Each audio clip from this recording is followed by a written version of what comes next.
First అయితే మనం Facebook page అయితే లాగిన్ చేశాను. లాగిన్ చేసిన తర్వాత ఇక్కడ నేను సి డాష్ బోర్డ్ అనే ఆప్షన్ మీద క్లిక్ చేసుకున్నాను. చూడండి, క్లిక్ చేసుకున్న తర్వాత ఇక్కడ స్టార్టింగ్ మనకి హోమ్ అనే ఆప్షన్ తర్వాత మనకి చాలా ఆప్షన్స్ ఉన్నాయి విత్ మానిటేషన్తో సహా. ఇందులోనే మనకి హోము, ఇన్సైట్స్, తర్వాత మనకి క్రియేషన్ అనే ఒక ఆప్షన్ ఉంది కదా. సో ఇప్పటి వరకు దీన్ని అయితే చాలా మంది నెగ్లెక్ట్ చేసే ఉంటారు. ఏది మనకి ఏం అవసరం ఉందిలే, కింది వరకు వెళ్తే మానిటైజేషన్ తప్ప మనకి ఇంకా ఏం అవసరం ఉంటుంది అనేది చాలా మంది నెగ్లెక్ట్ చేసి ఉంటారు. కానీ ఈ ఒక్క ఆప్షన్ వల్ల మనకి ఎంత బెనిఫిట్ అంటే అకౌంట్ని మెయింటైన్ చేయడానికి ఈ ఒక్క ఆప్షన్ మీరు చెక్ చేసుకుంటే సరిపోతుందండి. ఇప్పుడు ఏంటి అని అంటే క్లిక్ చేసుకున్న తర్వాత ఇక్కడ చూడండి, మనకి మన వీడియోస్లలో ఎక్కువ ట్రెండింగ్ అవుతున్న దాన్ని చూపిస్తూ దాన్ని స్టోరీ లాగా కన్వర్ట్ చేయమంటుంది. అలాగే కిందికి స్క్రోల్ చేసుకుంటే అవే ట్రెండింగ్ అవుతున్న వీడియోస్ని రీల్స్కి కూడా కన్వర్ట్ చేయడానికి మనకి ఇక్కడ ఆప్షన్ కూడా ఇస్తుంది. సో ఇలాంటివి ఇచ్చినప్పుడు ఇక్కడ నుంచి వెళ్ళి మనము ఈ వీడియోస్ని స్టోరీ చేయడం కానివ్వండి, లేదంటే రీల్స్ క్రియేట్ చేసి అప్లోడ్ చేయడం వల్ల కానివ్వండి, మనకు ఎలాంటి ప్రాబ్లం అనేది ఉండదు. ఏది మానిటైజేషన్ తరపున ఉండదు, మనీ ఇయర్నింగ్స్ తరపున కూడా మనకి ఎలాంటి ప్రాబ్లం అనేది లేకుండా ఈజీగా మనము స్టోరీని అలాగే రీల్స్ వీడియోస్ని మనం క్రియేట్ చేసుకోవచ్చు. ఏది ఇక్కడ మన లాంగ్ వీడియోస్ నుంచి వెళ్ళి ట్రెండింగ్ అవుతున్న వాటిని మనకి సజెషన్ అనేది ఇస్తూ ఉంటుంది. సో దీనివల్ల కూడా మనకి బెనిఫిట్ ఉంది.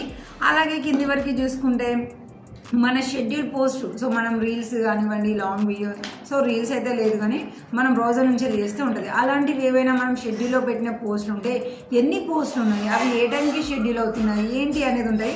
వాటిని ఎడిట్ చేసుకునే ఆప్షన్ కూడా ఇక్కడ మనకి చూపిస్తుంది. ఈ కింది వరకు వెళ్తే మనం అకౌంట్లో యూజ్ చేసే మ్యూజిక్ని బట్టి మనకి ఎగ్జాంపుల్గా కూడా ఇప్పుడు ట్రెండింగ్ లేదా వైరల్ అవుతున్న మ్యూజిక్స్ని కూడా మనకైతే సజెషన్ అనేది ఇస్తూ ఉంటుంది. ఈ కిందకి వెళ్తే మనకి ప్లేలిస్ట్ ఇదంతా కూడా యాజ్ యూజువల్గా నార్మల్గా ఉన్నాయి. కానీ పైనవన్నీ కూడా మనకి చాలా ఇంపార్టెంట్. అంతకు మించి మనకి మెయిన్ ఇంపార్టెంట్ ఏంటంటే ఇక్కడ మనకి స్టార్టింగ్ నా పేజీ యొక్క లోగో కనిపిస్తూ వాట్స్ ఆన్ యువర్ మైండ్ అని అడుగుతుంది. పక్కకి మనకి గ్యాలరీ సింబల్ కనిపిస్తుంది.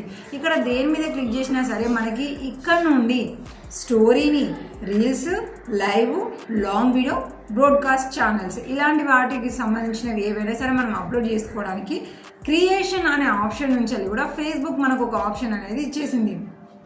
నార్మల్గా ఇప్పుడు ఇవి స్టోరీస్ పెట్టుకోవాలంటే హోమ్ పేజ్ దగ్గర ఉండి స్టోరీ అయితే స్టోరీ అని, రీల్స్ అయితే రీల్స్ అని, మనకి నార్మల్ పేజీలో ఉంటే స్టోరీ ఉంటుంది. లేదంటే మనం ప్రొఫెషనల్ దగ్గరకు వచ్చేస్తే రీల్స్, లైవ్, లాంగ్ వీడియోస్ పెట్టడానికి ఉంటుంది. పోస్ట్ అయితే మనం డైరెక్ట్గా ఎక్కడి నుంచి అయినా సరే పెట్టుకోవడానికి ఆప్షన్ ఉంటుంది కదా. సో అక్కడక్కడ ఏరేరి పడేసినట్టు ఉండే అన్ని ఆప్షన్స్ని కూడా మనకు ఫేస్బుక్ ఈ క్రియేషన్స్ అనే ఆప్షన్లో ఇచ్చేసి మనం ఏదైతే అప్లోడ్ చేయాలనుకుంటున్నామో దాన్ని మనం అప్లోడ్ చేసుకోవచ్చు ఈజీగా. సో ఇక్కడ మనము ఫోటోని కూడా మనం షేరింగ్ అనేది చేసుకోవచ్చు. చాలా ఈజీ ఆప్షన్స్ అనేది మనకి ఇక్కడ నుంచి ఉన్నాయి. టోటల్గా ఈ ఆప్షన్స్ అంటే ఈ క్రియేషన్ అనే దాంట్లోకి వచ్చి ఒకసారి మనం ఇలా చెక్ చేసుకున్నాం అనుకోండి, సో మీకు అకౌంట్ ఏంటిది గ్రో తరపున కూడా ఎలా ఉంది, ఇంకా మనం ఎలాంటి కంటెంట్ క్రియేట్ చేసుకోవాలి అనే ఎగ్జాంపుల్స్ కూడా మనకి ఇక్కడ ఇప్పుడు మనది ట్రెండింగ్ అవుతుంది అని అంటే దీని తరహాలో ఇంకోటి చేస్తే అది కూడా ట్రెండింగ్ అవుతుంది కదా. సో ఇలాంటి బెటర్ సజెషన్స్ అనేది మనకి వస్తూ ఉంటాయి. అలాగే ఇప్పుడు వైరల్ అవుతున్నది, ట్రెండింగ్లో ఉన్న మ్యూజిక్ ఏంటి అనేది కూడా ఇక్కడ తెలుస్తుంది. కాబట్టి వాటిని ఉపయోగించి మనం ఇంకా రీల్స్, వీడియోస్ క్రియేట్ చేయడం వల్ల మనకి ఎక్కువ వ్యూస్ రావడానికి చాలా బెనిఫిట్స్ అనేది ఉంటుందన్నమాట. కాబట్టి మీరు ఒక్కసారి మీ అకౌంట్లో కూడా క్రియేషన్స్ అనే ఆప్షన్స్ని క్లిక్ చేసుకొని అక్కడ మీకు ఇచ్చే సజెషన్స్ బట్టిని ఉపయోగించుకొని అలాగే వీడియోస్ అప్లోడింగ్ కూడా మీరు ఇక్కడ నుంచి ఈజీగా చేసేసుకోవచ్చు. సో మన ఆప్షన్స్ అయితే చాలా ఈజీగా మనకి ఉపయోగపడే విధంగా ఉన్నాయి కాబట్టి వీటిని ఉపయోగించుకోవడం అయితే మర్చిపోకండి. ఇలాంటి అప్డేట్స్ మీకు ఇంకా తెలుసుకోవాలనిపిస్తే తప్పకుండా మన ఛానల్ని సబ్స్క్రైబ్ చేసుకోండి.